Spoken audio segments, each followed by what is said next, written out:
Now, while I was sitting there, I had come a little bit earlier. I was offered a cup of tea, and I drink it with pleasure, but without sugar, because they say that sugar is harmful. I've known this for a long time. That's why I drink tea without sugar, but with tasty candies. But don't tell this to anyone. So we were discussing one of the issues. The issue was, so you were speaking somewhere in your lecture that that many Christians live in the Old Testament. So how is it possible?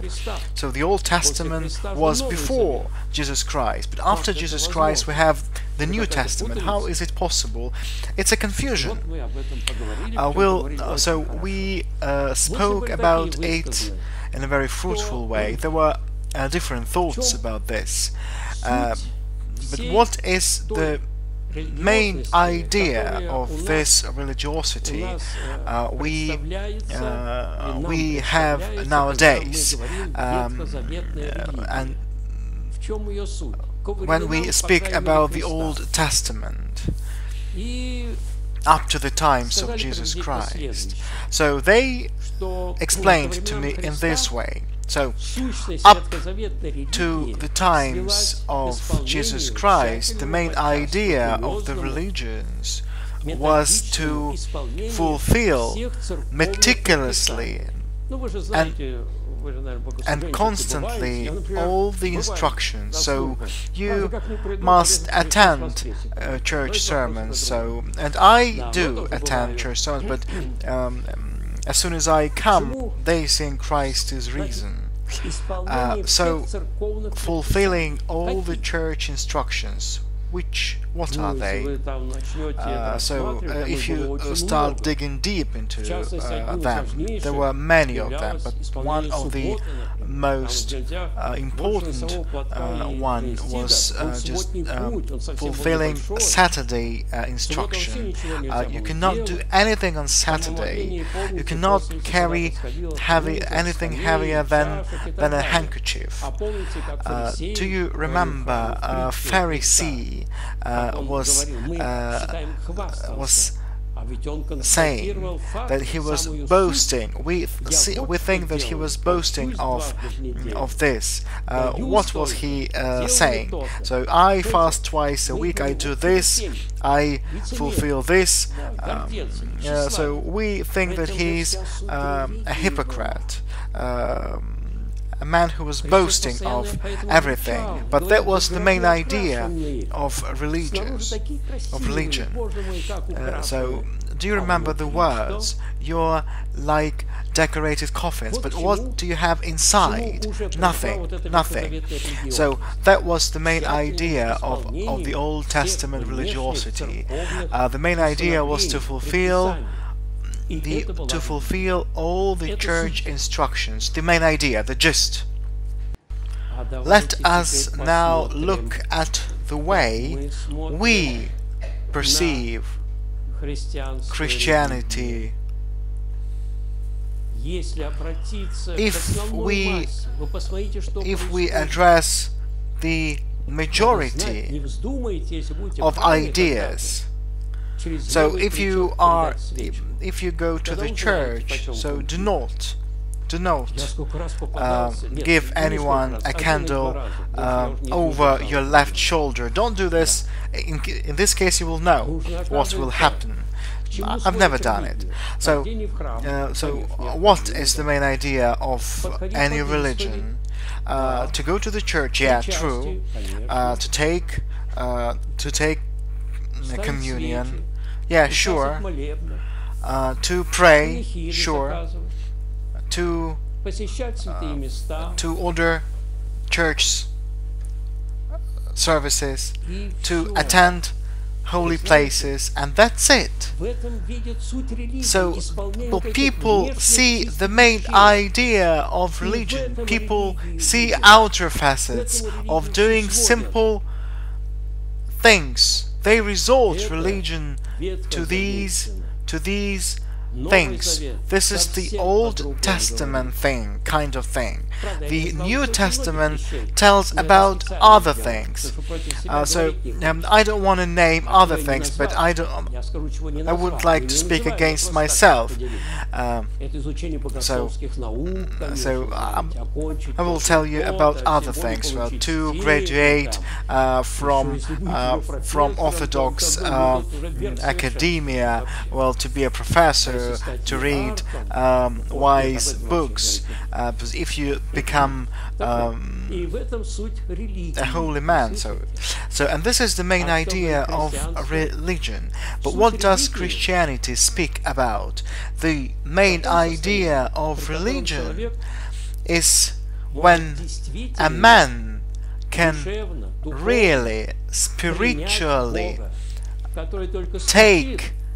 perceive God, who is only knocking at the door, and those who will open to me, I will enter his house and I will have dinner with that man. So how interesting is it? God only knocks at the door, but our task is to open up the door of our souls to him. This is the main idea. And this is the fact which the New Testament points to. Let's recall the bandit. What are his theological views? Who teaches theology for you? Don't you know? So, do you know anything about his theological points of view, his opinion towards any theological branches? Did he know anything about God? So he must have known who Jesus Christ was. What was his human nature?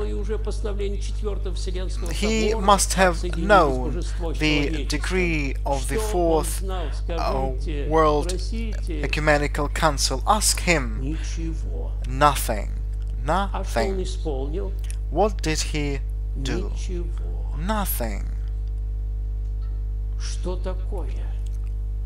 What is the matter? And suddenly he was the first to enter paradise. We have to understand.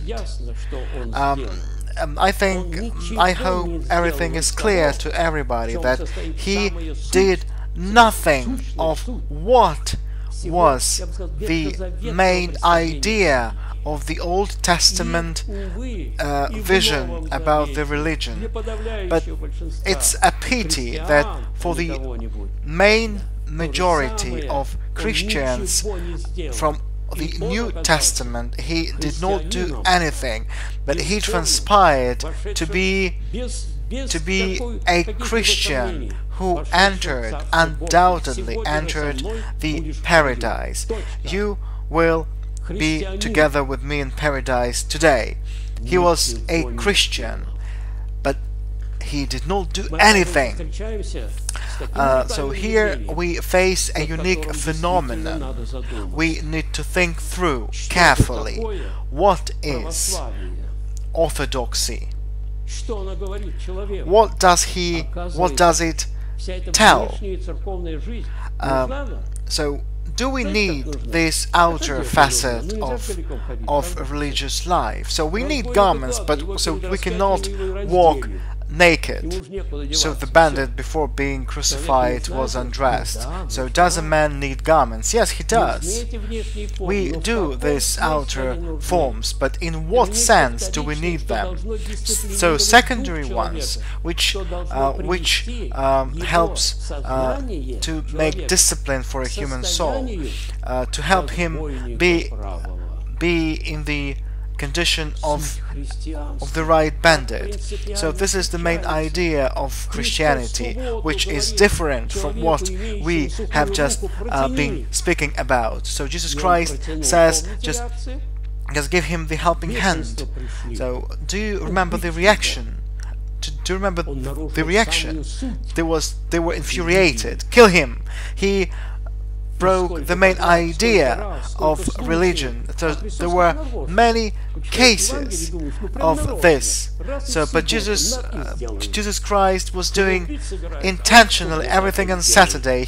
They were going to kill him, but he was doing everything on Saturday. He was trying to show that religion is something that should unite a human soul with God.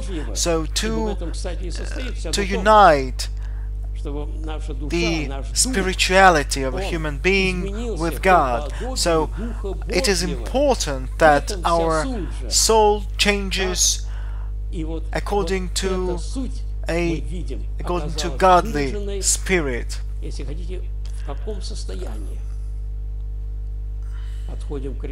So now we are approaching the main idea. So what is orthodoxy? The first thing, the bandit said, we are getting what our deeds deserve.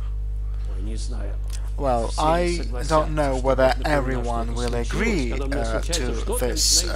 So if anything happens to me, I'm trying to look for a person who is to blame, and I always know who is to blame. She is to blame, or he is to blame, or at least it is to blame, or they are to blame. If not them, so then someone else is to blame. But as for me, I am never to blame. I never get what my deeds deserve. So if Davis got his house burned out, so this is for him. But if I don't have this problem, I am good. So I am never to blame. The first thing we hear, I mean, the first characteristics of Christianity. So I get what my need deserves. So we have many problems, many troubles, but do we often say that I get what my deed deserves? They are not right, she is not right, but I am right. We do not understand the main gist of Christianity. The second thing we hear from the bandit, remember me, God, in your kingdom. Can you hear these words? Can you hear the main idea of these words? You remember me, I will never be there. Remember me in your kingdom. I mean, where I will never be. If you would like to know, so this is the main gist of Christianity. If we go to the experience of the foremost Holy Fathers, Antonio, Arsenyev, and others, the Church calls the Great. So look at what they came to and what they were teaching out of their experience. They were all coming to the condition, to this humility, to the words of that they do not deserve anything. When I first read, I was shocked. Do you know what Holy Fathers were saying? They were deploring their virtues as sins. Do you think it was their hypocrisy? No, they saw what we don't see. They saw that in our good deeds there are some tiny snake, self-complacency, pride. We have many things, bad things in our good deeds. They saw that there is another spiritual atmosphere, a different spiritual atmosphere.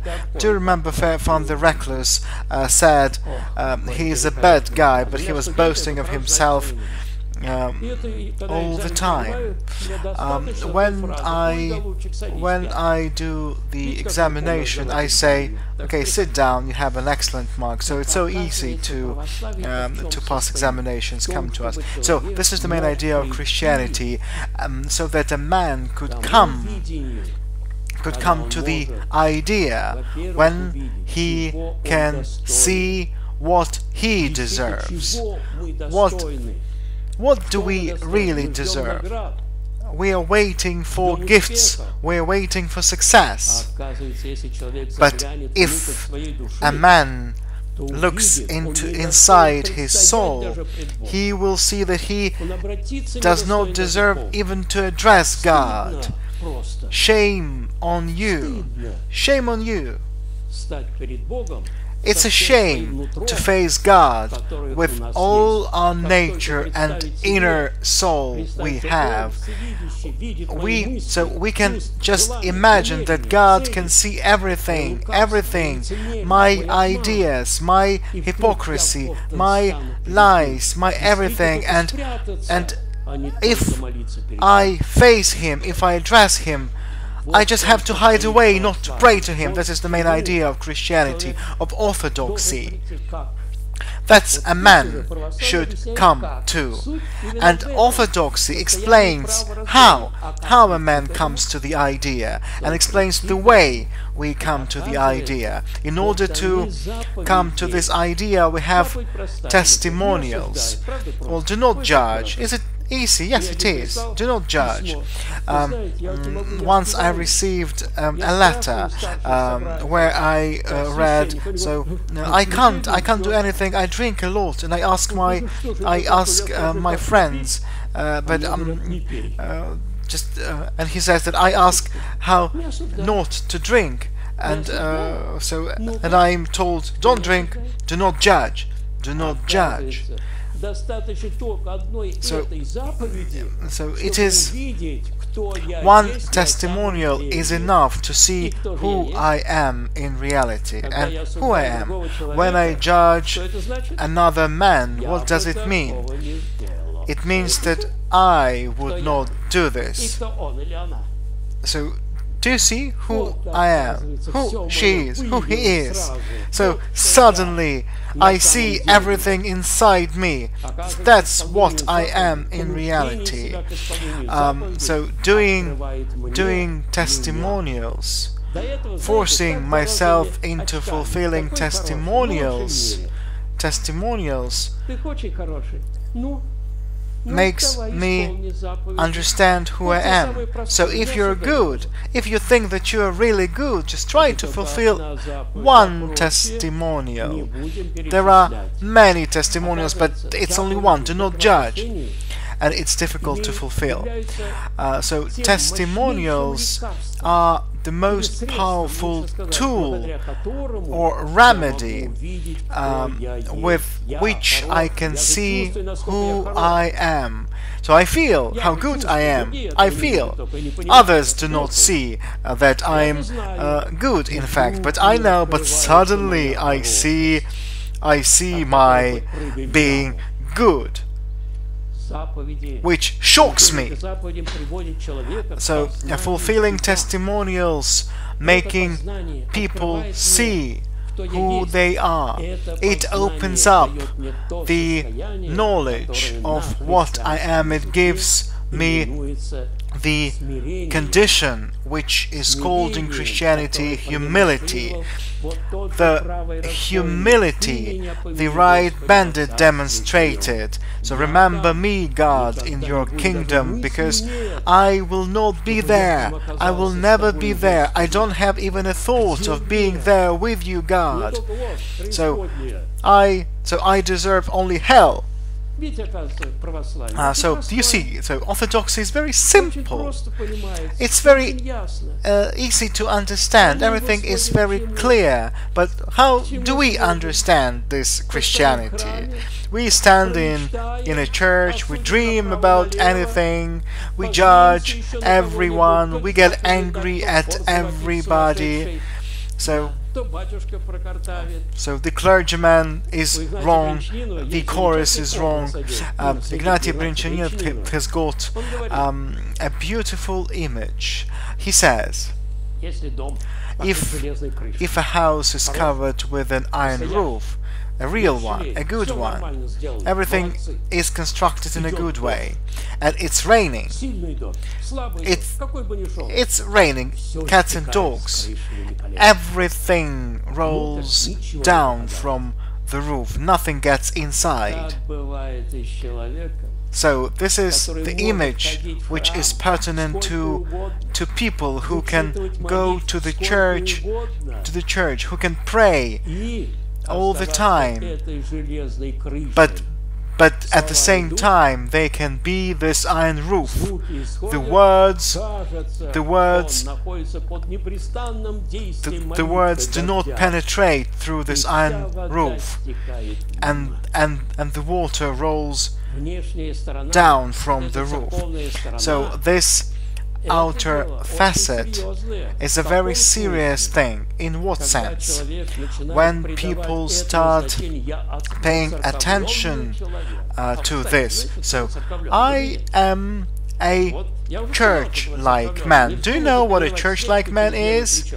So I've already told you, well, do not pass the candle to anyone over your left shoulder. I'm a church-like man. I know everything. I know everything about a church. But if I graduated from a theological school, I know everything. But what do I know? So I turn out to be an empty man. So through this iron rule, nothing can go through, and I do not get this rain, this fruitful rain. So in fact, this roof is an image, which means that this is an obstacle which cannot let through the things I need. So without the church, without forcing yourself to fulfill all the testimonials, without prayer, which prayer? Prayer read with attention, with humility. Without this, a prayer is self-deception.